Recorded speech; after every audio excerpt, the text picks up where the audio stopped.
ಚಿನ್ನವನ್ನ ಖರೀದಿ ಮಾಡಬೇಕು ಅಂತೇಳಿ ಒಡವೆ ತಗೊಳ್ಳೋರು ಯಾವೆಲ್ಲ ಅಂಶಗಳನ್ನ ಪಾಲಿಸಬೇಕು ಅನ್ನುವಂಥ ವಿಚಾರ ಇದೀಗ ರಾಮಾಚಾರಿ ಅವರು. ರಾಮಾಚಾರಿ ಅವರು ವ್ಯಾಪಾರಿಗಳ ಅಧ್ಯಕ್ಷರ ಒಂದು ಅಸೋಸಿಯೇಷನ್ ಅಲ್ಲೇನೆ ಇರೋದ್ರಿಂದ ಅಧ್ಯಕ್ಷರಾಗಿರೋದ್ರಿಂದ ಈಗ ಏನ್ ಯಾವೆಲ್ಲ ಅಂಶಗಳನ್ನ ಎಲ್ಲರೂ ಕೂಡ ಒಂದು ಆಪಾದನೆ ಅಂತಂದ್ರೆ ಅಯ್ಯೋ ನನ್ನ ಮೇಕಿಂಗ್ ಚಾರ್ಜ್ ಕೊಡಬೇಕು, ವೇಸ್ಟೇಜ್ ಕೊಡಬೇಕು, GST ಕೊಡಬೇಕು, ಅದೇ ಚಿನ್ನವನ್ನ ವಾಪಸ್ ನಾನು ಮಾರಾಟ ಮಾಡಕ್ಕೆ ಹೋದಾಗ ಇದು ಯಾವುದು ಕೂಡ ಲೆಕ್ಕಕ್ಕೆ ಬರಲ್ಲ ಅನ್ನೋದು ಬಹಳ ದಿನಗಳಿಂದಲೂ ಕೂಡ ಇದೆ. ಸೊ ಅದರಲ್ಲಿ ನೋಡಿ ಮಾಡಿ ಯಾವುದು ಬೆಸ್ಟ್ ಅಂತ ಹೇಗೆ ಖರೀದಿ ಮಾಡಬಹುದು ಅಂತ ನಿಮ್ಮ ಸಲಹೆ ಕೊಡೋದಾದ್ರೆ?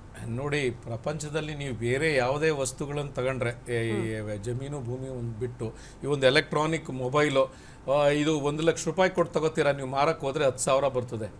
ಆಯ್ತಾ? ಯಾರು ಅದ್ರ ಬಗ್ಗೆ ಮಾತಾಡಲ್ಲ. ಇದ್ರ ಮ್ಯಾನುಫ್ಯಾಕ್ಚರಿಂಗ್ ಕಾಸ್ಟ್ ಬಂದು 20,000 25,000 ಇರ್ತದೆ. 1.25 ಲಕ್ಷ 1.5 ಲಕ್ಷ ರೂಪಾಯಿಗೆ ಮಾರ್ತಾರೆ. ಆದರೆ ಕರೆಕ್ಟಾಗಿರುವಂಥ ಕಚ್ಚಾ ಪದಾರ್ಥದ ಬೆಲೆಯನ್ನು ಗ್ರಾಹಕರಿಗೆ ಹೇಳಿ ಮಾಡಿಕೊಡುವಂಥ ಒಂದೇ ಒಂದು ಉದ್ಯಮ ಏನು ಅಂತಂದರೆ ಆಭರಣೋದ್ಯಮ. ನಿಮಗೆ ಮಾರುಕಟ್ಟೆ ಬೆಲೆಯಲ್ಲಿ ಡೈರೆಕ್ಟಾಗಿ ಗೊತ್ತಿರುತ್ತೆ, ಕಚ್ಚಾ ವಸ್ತುವಿನ ಮಾರುಕಟ್ಟೆ ಬೆಲೆ ಗೊತ್ತಿರ್ತದೆ, ಆಯ್ತಲ್ವಾ?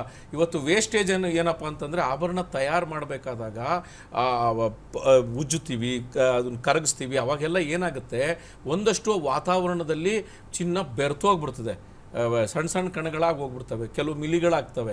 ಸೊ ಕೆಲವು ಸತಿ ಅದು 1 ಗ್ರಾಮ್ ಆಗ್ಬೋದು. ಹಂಗಾಗಿ ಯಾರ ಪರವಾಗಿ ನಾವು ಚಿನ್ನ ತಯಾರು ಮಾಡಿಕೊಡ್ತೀವಿ, ಗ್ರಾಹಕರ ಪರವಾಗಿ ಅದನ್ನು ಭರಿಸಬೇಕು ಅವರೇ ಆ ನಷ್ಟವನ್ನು ಅನ್ನೋದು ಮೊದಲಿಂದನೂ, ಇವತ್ತಿಂದ ಅಂತಲ್ಲ, ಸಾವಿರಾರು ಈ ಆಭರಣೋದ್ಯಮ ಬಂದಾಗಿಂದನೂ ನಡ್ಕೊಂಬಂದಿರುವಂಥ ಒಂದು ಸಂಪ್ರದಾಯ.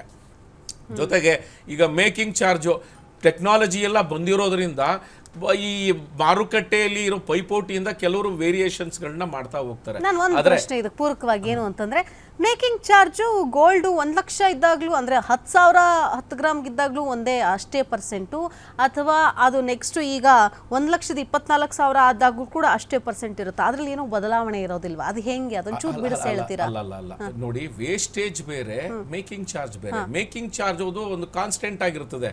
ಅವರು ಸರ್ಕಾರ ಮಾಡೋ ನಿಯಮಗಳು, ಎಲೆಕ್ಟ್ರಿಕ್ ಬಿಲ್ ಜಾಸ್ತಿ ಆಗ್ತದೆ, ಬೇರೆ ಬೇರೆ ಬೇರೆ ವಸ್ತುಗಳ ಬೆಲೆ ಜಾಸ್ತಿ ಆಗ್ತದೆ. ಯಾಕೆಂದ್ರೆ ಆಭರಣ ತಯಾರು ಮಾಡಬೇಕು ಅಂದ್ರೆ ಅಲ್ಲೊಂದು ತಯಾರಿಕಾ ಇರ್ತಾನೆ, ಒಬ್ಬ ಕೆಲಸಗಾರ ಇರ್ತಾನೆ, ಅಂಗಡಿ ಬಾಡಿಗೆ ಇರ್ತದೆ, ಇವೆಲ್ಲವೂ ಸೇರ್ಕೊಂಡಿರ್ತದೆ. ಸೊ ಇವೆಲ್ಲವೂ ಹೆಂಗೆ ಕಲೆಕ್ಟ್ ಮಾಡ್ಕೋಬೇಕು? ಸೊ ಅದಕ್ಕೋಸ್ಕರನೇ ಒಂದು ಮೇಕಿಂಗ್ ಚಾರ್ಜ್ ಅಂತ ಮಾಡ್ತಾರೆ, ಅದು ತಯಾರು ಮಾಡುವಂಥ ಬೆಲೆ. ನಾನು ಅದೇ ಹೇಳ್ತಾ ಇದ್ದೀನಲ್ಲ, ನಿಮಗೆ ಬೇರೆ ಎಲೆಕ್ಟ್ರಾನಿಕ್ಸ್ ಐಟಮ್ ತಗೊಳ್ಳಿ, ಬೇರೆ ಕಾರ್ ತಗೊಳ್ಳಿ, ಏನೇ ತಗೊಂಡ್ರು ಅವ್ರ ತಯಾರಿಕಾ ವೆಚ್ಚ ನಿಮ್ಗೆ ಹೇಳೋದಿಲ್ಲ. ಯಾವ ಕಂಪ್ನಿಯವರು ಇಷ್ಟು ತಯಾರಾಯಿತು, ಇಷ್ಟು ರಾ ಮೆಟೀರಿಯಲ್ಗಾಯಿತು ಅಂತ ಯಾರು ಹೇಳ್ತಾರಾ? ಅದ್ರ 90ರಷ್ಟು ಮೆಡಿಸನ್ಗೆ ಹೋಗ್ಬಿಡಿ, ₹1 ತಯಾರಾಗೋ ಮೆಡಿಸನ್ಗೆ ₹240, ₹1 ಇಲ್ಲಿ ತಯಾರಾಗೋದು, ₹1 ತಯಾರಾಗುವಂಥದ್ದು.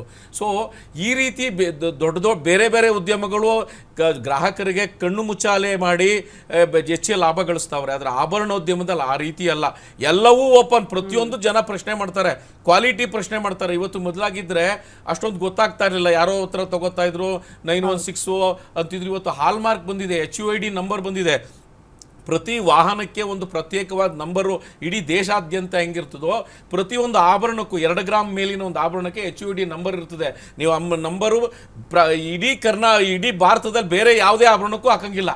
ಆ ಥರ ಯುನೀಕ್ ಸಿಸ್ಟಮ್ ಎಲ್ಲ ಸರ್ಕಾರ ಜಾರಿಗೆ ತಂದಿದೆ. ಸರ್ಕಾರ ಗ್ರಾಹಕರ ಹಿತಾಸಕ್ತಿಯಿಂದ ಹಾಲ್ಮಾರ್ಕು ಅನ್ನೋದು ಇವತ್ತು ಕಂಪಲ್ಸರಿ ಆಗಿದೆ, ಬೆಳ್ಳಿಗೂ ಕೂಡ ಕಂಪಲ್ಸರಿ ಆಗಿದೆ. ಅಂದರೆ ಕ್ವಾಲಿಟಿ ಮೇಂಟೆನೆನ್ಸ್ ಮಾಡ್ತಾ ಇದ್ದೀವಿ, ಕ್ವಾಲಿಟಿ ಮೇಂಟೆನೆನ್ಸ್ ಆಗ್ತದೆ. ಸೊ ಹಾಗಾಗಿ ಒಂದಷ್ಟು ಕುಟುಂಬಗಳು ನಡಿಬೇಕು, ಒಂದಷ್ಟು ಸಣ್ಣ ಮಟ್ಟದ ಲಾಭ ಬೇಕಾಗುತ್ತೆ ಇನ್ವೆಸ್ಟ್ಮೆಂಟ್ ಮಾಡುವಂಥವ್ರಿಗೆ. ಯಾವುದೇ ಒಂದು ವಿಷಯ ಚೆನ್ನಾಗಿ ತಿಳ್ಕೊಳ್ಳಿ, 5 ಗ್ರಾಮಿನ ಉಂಗುರ ತಯಾರು ಮಾಡಬೇಕಾದ್ರೆ 5 ಗ್ರಾಮಿನ ಕಚ್ಚಾ ವಸ್ತು ಅಷ್ಟಿಂದನೇ ಸಾಧ್ಯ ಅಲ್ಲ, 10 ಗ್ರಾಮ್ ಚಿನ್ನ ಬೇಕಾಗುತ್ತೆ. ಯಾಕೆಂದ್ರೆ ಅದರಲ್ಲಿ ಕಟ್ ಮಾಡಿ ತೆಗೆದು ಉಜ್ಜಿ ಉಳಿಕೆ ಚಿನ್ನವನ್ನ ನಾವು ವಾಪಸ್ ತೆಗಿಬೇಕಾಗುತ್ತೆ. ಅಂದ್ರೆ ಡಬಲ್ ಇನ್ವೆಸ್ಟ್ಮೆಂಟ್ ಆಭರಣ ಮಾಡೋ ಸಂದರ್ಭದಲ್ಲಿ ಇದೆಲ್ಲ ಖರ್ಚುಗಳಿರುತ್ತೆ. ಸೊ ಹಾಗಾಗಿ ಹಂಗನ್ಸುತ್ತೆ ಅಂತ.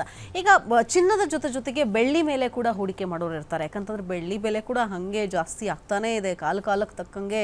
ಈಗ ಆಲ್ರೆಡಿ 1,65,000 ಆಗೋಗ್ಬಿಟ್ಟಿದೆ ಬೆಳ್ಳಿ ಬೆಲೆ ಈ ಕೆಜಿಗೆ.